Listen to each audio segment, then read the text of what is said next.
ายพะเล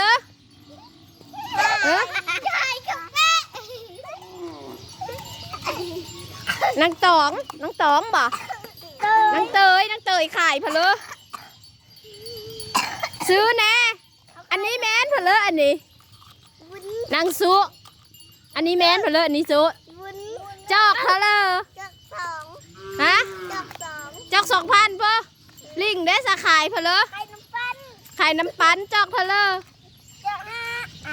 ติดนี่ได้บอกไม่ได้ถือเงินมาเฮิร์นก็เคิร์นนึกกับติดนี่หรอวะ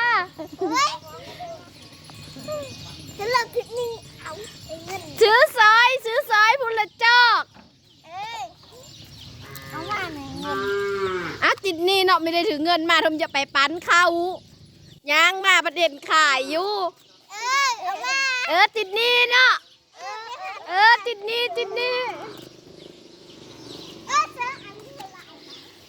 ลิงได้ขายจอกทะเลลิงกะ5,000คือเดียวเอาของนางซูจอกทะเลสะนางซูมันขายแพงแบบนี้จอก10พู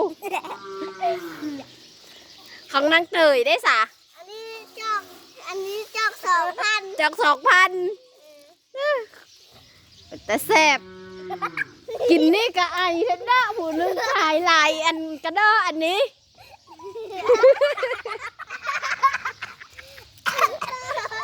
เพื่อเยอะมาอุดหนุนได้เด้อเตินใครนี่